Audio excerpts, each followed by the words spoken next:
You're listening to Making Money Online with Lisa Johnson, the podcast that tells you what it really takes to build a business and the simple steps to get you there.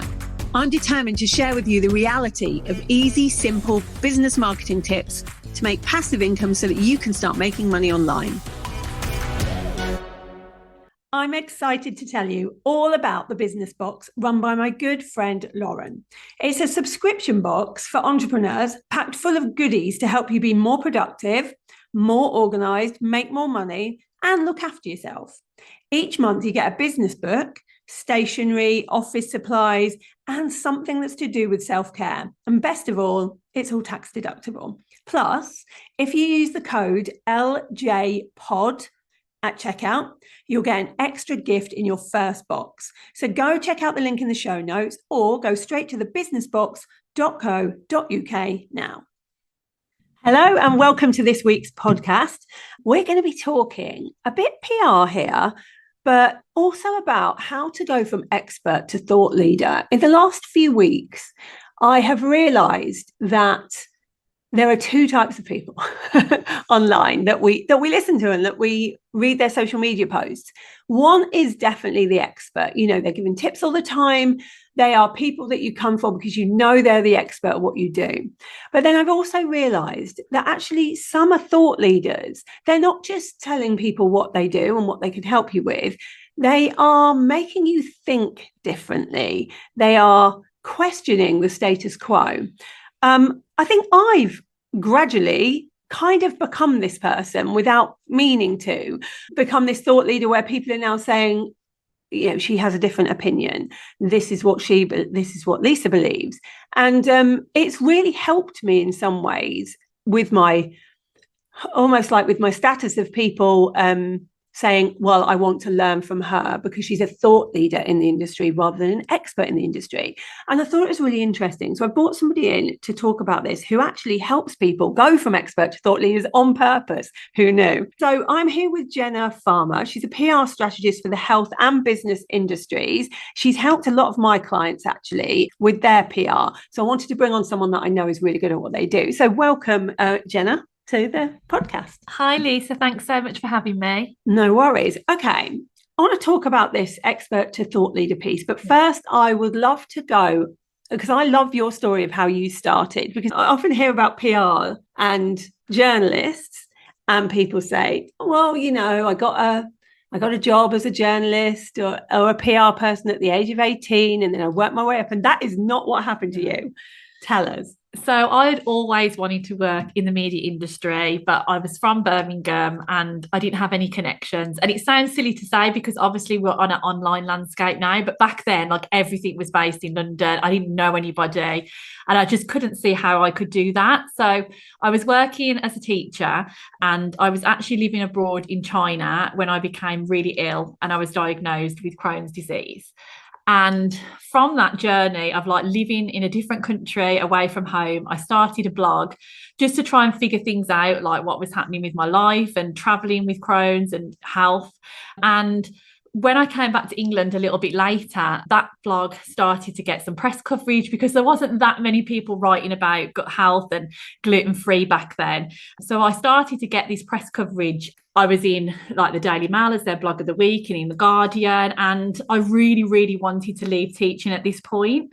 So I thought, is there a way that I could leverage this coverage that I'm getting and become something from it? So there was one pitch that really changed my whole business direction when I pitched Metro to sort of be their writer on these topics. And they said, yes, it's definitely a really low paid job, but people started to say, oh, Jenna's the person that is the expert on Crohn's disease because I lived it. And Jenna's the person that you need to write about gluten-free. And I managed to rebrand myself almost as that person, that go-to person. So you branded yourself as the expert? Yes. Which is what we all need to be doing. Yes. And I didn't know like that's what I was doing then. And then people used to say to me, how did you do that? And it was really all from using the media coverage that I was getting, you know, talking about these topics that I was so passionate about. I had a very brief spell of being an influencer because brands knew that there wasn't many people that was the expert in these areas, so they would pay me for various things. I realized I absolutely hated that. Did you? Yeah. Why did you hate it? My husband is just as just as ordinary as it comes, and I start to say to him like, oh, the algorithm and my advertisements, and people don't understand the work that goes into my advertisements. It's hard being an influencer. And then my husband was like, you were so like, I'm really glad, like he grounded me. And I thought, I was getting so stressed about like how many views my adverts were getting and like comparing myself, and I thought, why am I stressing myself out so much, when really I also lost a little bit. I wanted to tell stories and tell my own story. And by then, so many people were saying to me, how can, you help me tell my story? How can you help me do for myself what you've done for me? And that's how I started to do PR and left my influencing days behind me. And you never went back to them. I can see you as an influencer. I think you should do it. I was terrible. And I have one story where I was invited to the Shard for an influence event, and I was told I was the diversity because I was from Birmingham. You were the diversity. I was the diversity. And I went to the Shard with all these other health influencers, and someone said, do you want me to take a photo of you? So I stood and put my thumbs up in the background of the Shard, and she said, okay, great, now do me. And she covered herself in almonds because it was for an almond brand, and she wanted me to take an aerial shot of her covered in almonds. Oh my God. And then I thought, this is not the life for me. I'm not the right person for this industry. It's like influencers in the wild. Yeah, it really was. I was looking around, everyone looked exactly the same, everyone sounded the same, and the PR said, that's why you're so good, because you are our diversity, being from Birmingham. I can't believe that they said that. Okay.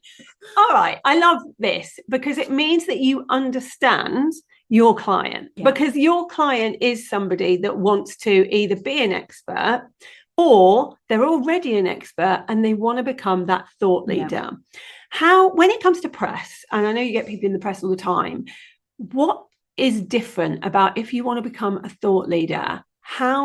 Are you getting into the same press? What's the different messaging here? So I think the main thing, it comes down to having opinions and being that voice in the industry. So I can give one example of a menopause expert that I worked with, and she was giving a lot of like quick tips about menopause and things like that. But she was really passionate about how the representation of menopause isn't diverse. A lot of the dialogue was around white women, and she was South Asian. So we really stepped into that, and it started off with just little pieces, but eventually she was becoming that voice of talking about why this is not diverse enough. Yes, we're talking about menopause more, but not about how it affects all different people from all different minorities and backgrounds. So she started to be that voice, and that's when she started to share her opinions, her experience, and that's how she became that thought leader, by sharing her opinions and thoughts. So it's not just about giving those quick tips, which are still really valuable, but having real opinions on the industry you work in, how you might want it to change. I think I've done that by accident forever.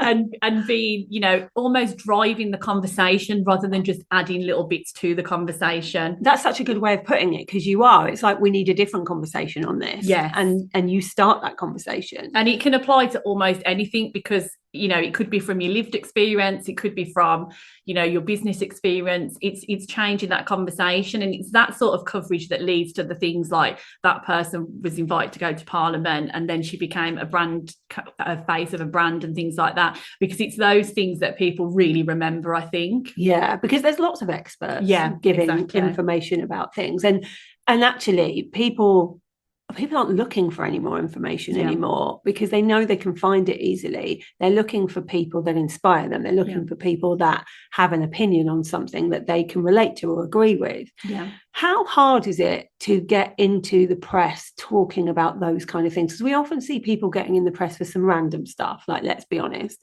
Is it more difficult to get into the press talking about the opinions that you have?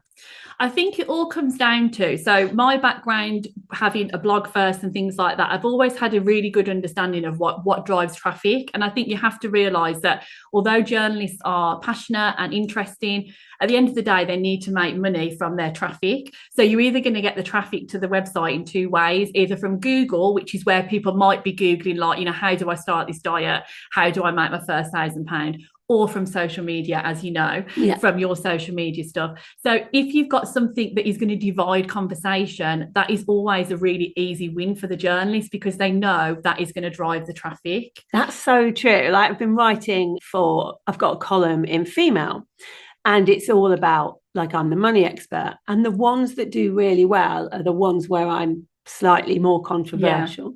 And I think people don't do that in their pitches. You know, one thing I will do sometimes is say, look, this topic is going viral on TikTok. Look at all these conversations, or, you know, this topic is really popular right now, and actually selling that to the journalist, because that is a win for them. You know, they've got targets that they need to meet in terms of their traffic. So I think as long as you can show the journalist this is a conversation people are having that I want to be a part of, it's not a hard thing to do. No, it's just about how you pitch it and how you sell it, because everything's selling. All the stories are just about selling, just like everything else is, I suppose. Yeah.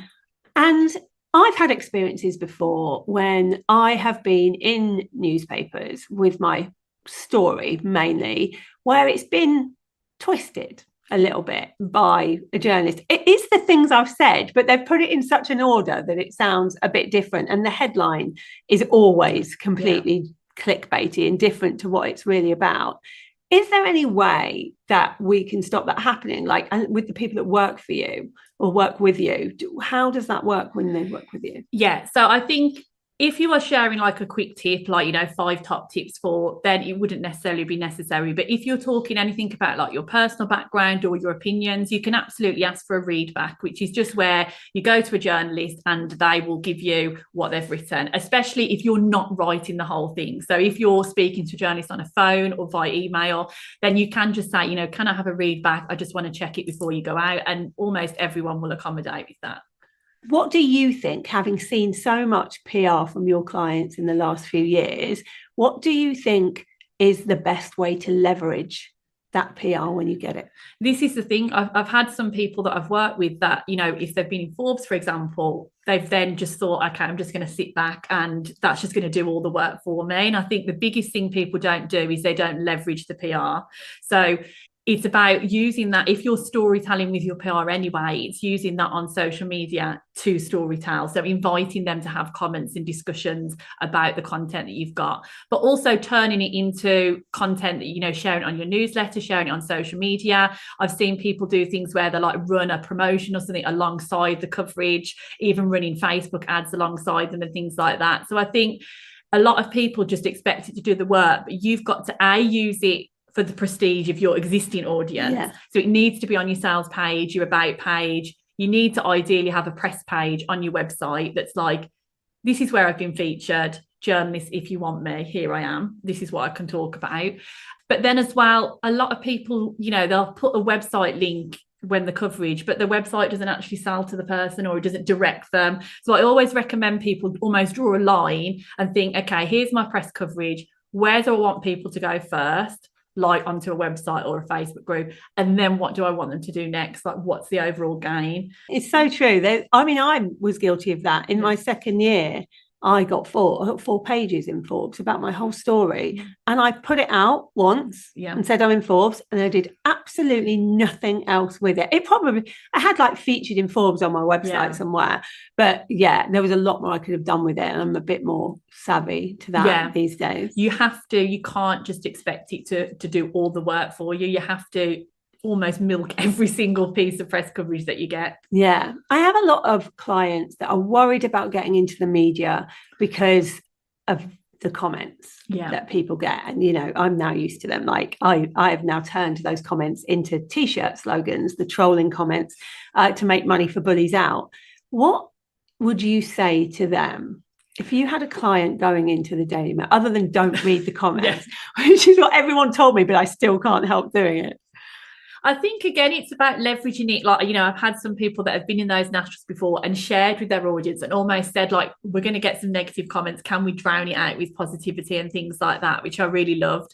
I think as well, it's almost inevitable if you are going to step in to have those strong opinions and those thought leadership pieces, it's going to come with that, because that's what the journalist almost wants in a way, because if something is provoking debate, it's going to get more traffic. So unfortunately, it is going to come hand in hand. You know, yes, you won't get any hate comments on those very simple, quick quotes and tips, which are still part of your PR, but then people don't get to know you as a person. And I always say, like, you know, if I was a nutritionist and I shared like drink more water or something in Top Santi, is everyone going to stop immediately and find you as a nutritionist? Probably not, because they don't know you as a person.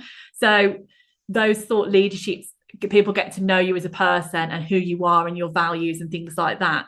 So the payoff is so much greater. Yeah, I think it's huge. And, you know, people say they want to be thought leaders. You can't be a thought leader without thoughts. Yeah. And yet everybody's scared of putting their real thoughts anywhere, which is why we have to live life as if we've already been cancelled, because then we're not scared anymore. But yeah, I think it's a really important conversation to have. So thank you for coming in here today and speaking about this. If somebody's like, do you know what, I really need to start getting some PR, I haven't even done it properly recently, where is the best place for them to find you? So you can find me on Instagram at Jenna Farmer PR, or my website, which is just jennafarmerpr.co.uk, or you can come into my Facebook group, which is Get Your Business in the Media with Jenna Farmer. Nice and easy, does what it says on the tin. Thank you very much for being here. Thank you, as usual, for listening. I will be back next week with another episode of Making Money Online. Thank you for listening to Making Money Online with Lisa Johnson. If you'd like to get hold of my guide to launching, go to lisajohnson.com/launch and let's get you making money online.